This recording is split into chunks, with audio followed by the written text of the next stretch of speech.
नमस्कार दोस्तों, स्वागत है आप सभी का पूरा नॉलेज यूट्यूब चैनल पर। दोस्तों, तो इस वीडियो में हम बात करेंगे भारतीय अर्थव्यवस्था से जुड़े महत्वपूर्ण प्रश्न और उनके उत्तरों की, जो कि आपकी सभी परीक्षाओं के लिए बहुत ज़्यादा उपयोगी है। तो दोस्तों, वीडियो को लास्ट तक के देखिए और ध्यान से देखिए, ठीक है। और जो भी चैनल पर नया हो, चैनल को सब्सक्राइब कर दीजिए। वीडियो आपको अच्छी लगती है तो वीडियो को लाइक कीजिए और शेयर कीजिए। ठीक है दोस्तों, वीडियो को शुरू करते हैं। तो दोस्तों, अपना पहला प्रश्न है, भारतीयों द्वारा संचालित प्रथम बैंक था। भारतीयों के द्वारा संचालन किया जाने वाला प्रथम बैंक था। सभी इसका आंसर बताएंगे बैंक ऑफ हिंदुस्तान, लेकिन वह करेक्ट आंसर नहीं होगा। भारतीयों द्वारा संचालित प्रथम बैंक था Awadh bank. Option number second हमारा सही हो जाएगा, अवध बैंक, क्योंकि अवध बैंक 1881 में स्थापित किया गया था। अवध बैंक को अवध कमर्शियल बैंक भी कहा जाता है। और दोस्तों, इसका मुख्यालय कहाँ पर था? फैजाबाद में। इसका मुख्यालय था फैजाबाद में, ठीक है। यह बैंक 1881 से 1958 तक संचालित किया गया, लेकिन यह विफल हो गया था।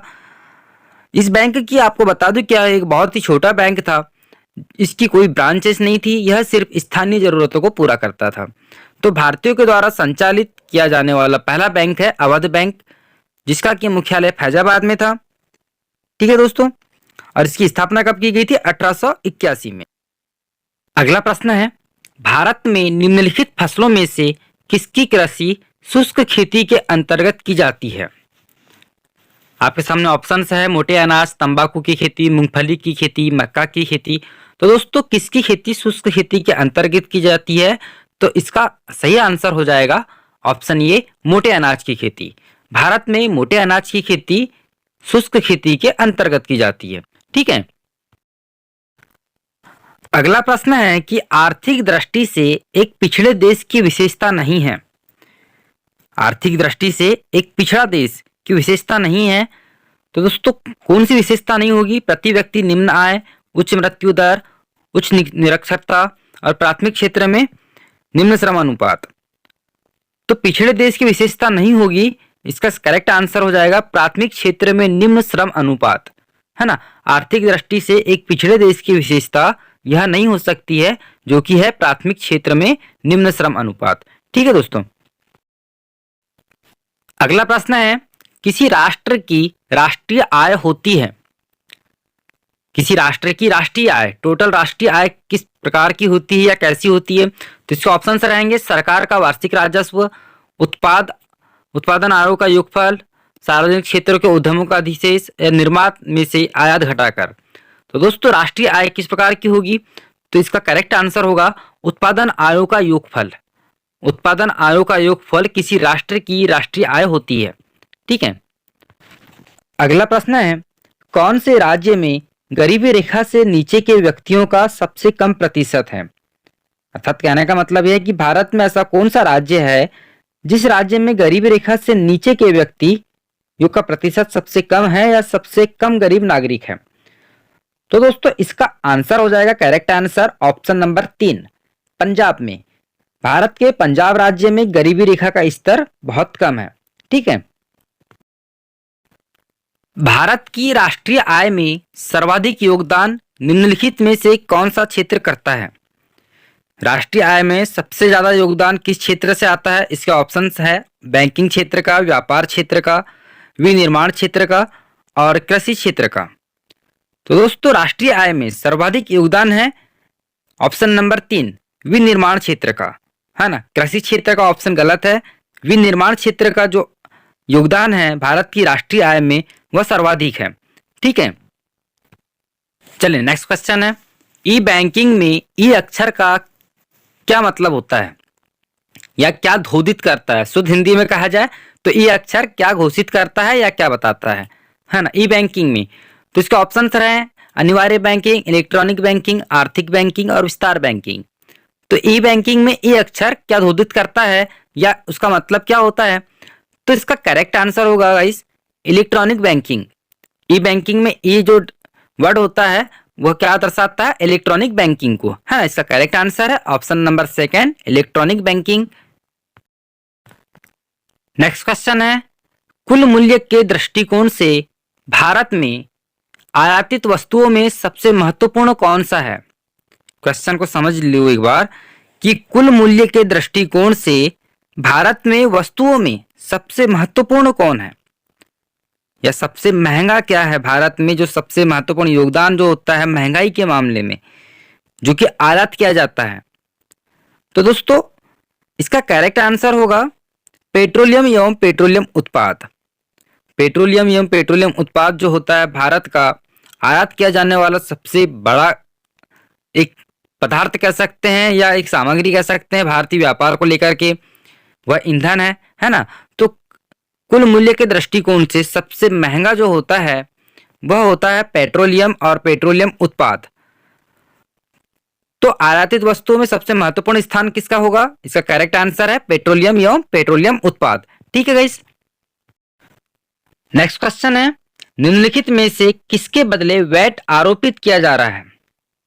किसके बदले में, इससे पहले क्या लिया जाता था जिसके बदले में अब वेट लगाया जाता है, वैल्यू एडिटिंग टेस्ट, है ना। तो दोस्तों यह किसके बदले में आरोपित किया जा रहा है या किसकी जगह में लगाया जा रहा है, तो इसका करेक्ट आंसर होगा बिक्री दर। बिक्री दर है ना, करेक्ट आंसर है ऑप्शन ए बिक्री दर। बिक्री दर के बदले में वैट लगाया जा रहा है, जो कि आपको बता दूं कि मध्य प्रदेश सरकार पेट्रोलियम उत्पाद पर सबसे अधिक वैट लगाती है। देश की बाकी कंट्री, पूरी टोटल कंट्री के जो बाकी स्टेटों के सिवा जो मध्य प्रदेश सरकार जो है वह सबसे अधिक वेट लगाती है पेट्रोलियम उत्पाद पर, ईंधनों पर। ठीक है दोस्तों। नेक्स्ट क्वेश्चन है इनकम टैक्स से जुड़ा हुआ पैन कार्ड में पैन की एब्रिविएशन है। पैन का मतलब क्या है, PAN, पैन का मतलब क्या है, तो दोस्तों इसका करेक्ट आंसर क्या होगा, permanent account number. PAN card का full form permanent account number होता है। ठीक है, ऑप्शन नंबर 1 इसका करेक्ट आंसर हो जाएगा। चलिए नेक्स्ट क्वेश्चन है मिश्रित अर्थव्यवस्था क्या है। तो दोस्तों मिश्रित अर्थव्यवस्था की डेफिनेशन क्या है, इसके हमको डेफिनेशन चूज करना है कि यह सार्वजनिक क्षेत्र एवं निजी क्षेत्र का सह अस्तित्व है, यह सार्वजनिक क्षेत्र एवं निजी क्षेत्र में प्रतिस्पर्धा कंपटीशन है, या निजी क्षेत्र पर विशेष बल है, या उपयुक्त में से कोई नहीं। तो मिश्रित अर्थव्यवस्था की डेफिनेशन क्या है, इसका आंसर है ऑप्शन नंबर 1 सार्वजनिक क्षेत्र एवं निजी क्षेत्र का सह अस्तित्व मिश्रित अर्थव्यवस्था कहलाता है ना। तो अपना करेक्ट आंसर क्या हो जाएगा, ऑप्शन नंबर 1 सार्वजनिक क्षेत्र एवं निजी क्षेत्र का सह अस्तित्व। ओके। तो गाइस नेक्स्ट क्वेश्चन है किसी मुद्रा का विनिमय मूल्य अन्य मुद्राओं की तुलना में जानबूझकर कम करने से उस मुद्रा का क्या होता है। क्वेश्चन को एक बार फिर से रिपीट करते हैं कि किसी मुद्रा का विनिमय मूल्य अन्य मुद्राओं की तुलनाओं में जानबूझकर कम करने से उस मुद्रा में क्या परिवर्तन होगा या उस मुद्रा का क्या होगा। तो इसके ऑप्शन आएंगे विमुद्रीकरण, अवमूल्यन, मुद्रा संकुचन और मुद्रास्फीति। तो दोस्तों जानबूझकर कम करने से उस मुद्रा में क्या परिवर्तन होगा, उसका अवमूल्यन होगा, है ना। किसी मुद्रा का विनिमय मूल्य अन्य मुद्राओं की तुलना में जानबूझकर कम करने से उस मुद्रा का अवमूल्यन होगा, उस मुद्रा के रेट में कमी आएगी, दर में कमी आएगी। ठीक है। नेक्स्ट क्वेश्चन है धन परिचालन की मात्रा में वृद्धि के कारण बढ़ते मूल्य की अवस्था क्या कहलाती है। धन परिचालन की मात्रा में वृद्धि के कारण बढ़ते मूल्य की अवस्था क्या कहलाती है, तो इसका करेक्ट आंसर होगा दोस्तों मुद्रास्फीति। मुद्रास्फीति की डेफिनेशन है कि धन परिचालन की मात्रा में वृद्धि के कारण बढ़ते मूल्य की अवस्था मुद्रास्फीति कहलाती है ना। तो इसका करेक्ट आंसर है ऑप्शन नंबर 1 मुद्रास्फीति। नेक्स्ट क्वेश्चन है विश्व में सबसे पहले परिवार नियोजन को सरकारी स्तर पर अपनाने वाला देश कौन सा है। परिवार नियोजन को सरकारी स्तर पर अपनाने वाला देश, दोस्तों ऑप्शन है भारत, चीन, अमेरिका और पश्चिम जर्मनी।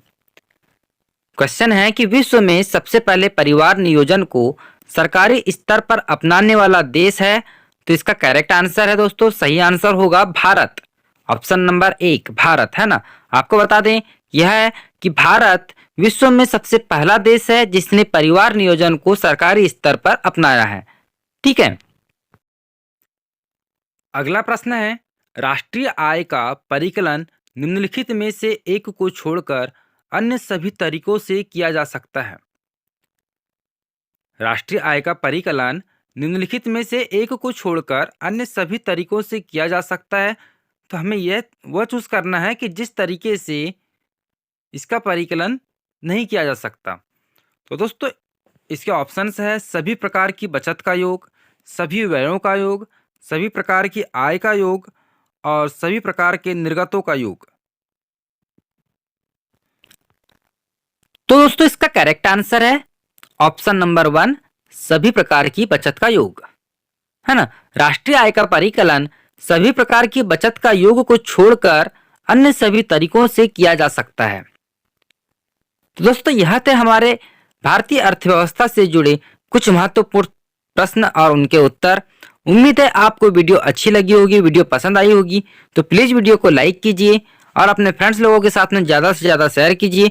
और दोस्तों चैनल को सब्सक्राइब जरूर से कर दीजिएगा, क्योंकि चैनल को सब्सक्राइब करना बिल्कुल फ्री होता है। और मैं लाइक करने के लिए आपको इसलिए बार बार कहता हूँ कि आपका एक लाइक मुझे बहुत मोटिवेट करता है। मुझे ऐसा लगता है कि मेरे द्वारा बताया गया क्वेश्चन या बताया गया वीडियो आपके लिए महत्वपूर्ण है, तभी आप उस वीडियो को लाइक करते हैं। ठीक है दोस्तों, मिलते हैं अपने अगले वीडियो में। जय हिंद।